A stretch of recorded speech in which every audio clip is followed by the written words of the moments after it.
Welcome back to another Whiteboard Wednesday. Today we're going to be talking about new customers and what actually really matters. So what really matters here is the cost and what you're going to be getting on the back end, especially if you're a business owner or a salesperson. So in this case, and this might be a little elementary for some of you, but we're going to be going through it anyway. What the toughest part is about getting a new customer is definitely you need to get their attention, you need to keep their attention to build their trust, and you need to be able to give them some kind of benefit. So how can you model your offer? How can you present to them that you are the solution to their problems? So ultimately what that comes down to is costs you a lot of money. So this cost, if you're selling like a $300 service or product, the cost where you can actually acquire a customer starts really digging into your profits. Especially if you're a business owner or you're a salesperson on commission or something, you can't really negotiate with price too much because you're spending time to acquire them, to prospect them, and then to bring them into your sales process. So if you're selling like $300 product or service, you might only have $30, $40 to really acquire that customer if you're at most. So depending on your profit margins, of course.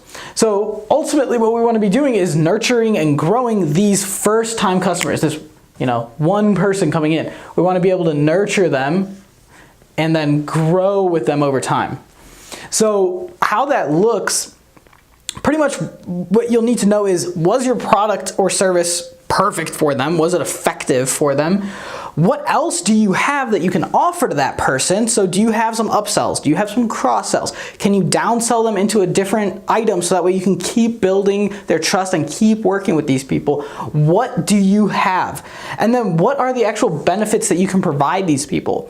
So if you're providing a service that generally helps make people money, like a marketing company, what you need to do is be able to translate additional benefits. What tangents can you grow from? What benefits do they get from working with you again? And what benefits can you continue to elaborate on, right? So you need to build out the horizontal aspect of your business. So what kind of services can you offer? And then the vertical depth of that service. So if you're providing one service, how deep can you go to provide just a massive beastly service that totally fulfills and goes above and beyond for that customer? Once you know these things, you can start effectively growing your one customer into multiple services, right? So from there, we should, if you believe in the 20-80 rule, what it says is basically your customers, your past customers will bring you 80% of your business, right? So 80% of your business will literally come from the customers you've already acquired.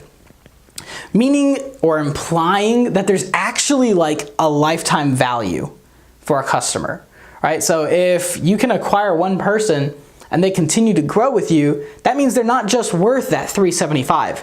They're probably worth say they work with you 4 times in the next year or 12 times in the next year, depending on your product or service. There's a certain amount of money that you can drive from each person. So a $375 sale over here, $375 actually turns into something like $1,200. So now you can say, well, how much does it actually cost me to get the attention, build the trust, and build a solid solution model for them? You can take it from this number, the lifetime value number, and say, oh, maybe I can spend more than just $30 or $40. Maybe I can actually spend $400 to acquire someone. Boom. We'll write it off at an angle like this. $400, which is a lot of fuel for the most difficult part of acquiring a customer. So instead of spending just $40 on acquiring a customer, you can say, I'm going to spend $400, and on average, I can grow my $375 customer into a $1,200 customer. And so what that means is you actually can put more money up front, acquire more customers, and continue to nurture and grow these clients to build that sweet, sweet lifetime value, right? If you have a good service, if you have a good product and a fulfilling product or service, you should expect expect this model to be awesome for you. It's a great way to just seed a bunch of people and let them grow up, right? You want to be farming your clients. You don't want to be going out and hunting for each one. It's too time consuming to go hunt for every client. So by building out this lifetime value number, you can end up spending more on the tough part, the most important part, which is acquiring customers. And then customer service is secondary, right? Because it should be so ingrained in your company culture and your company values that customer service is a given. So the only thing that matters is acquiring customers.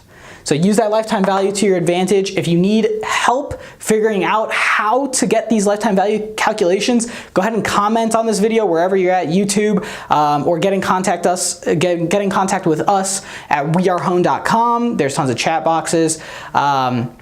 Otherwise, thanks for sticking around for another Whiteboard Wednesday. You guys are awesome. Love you guys. See you next time.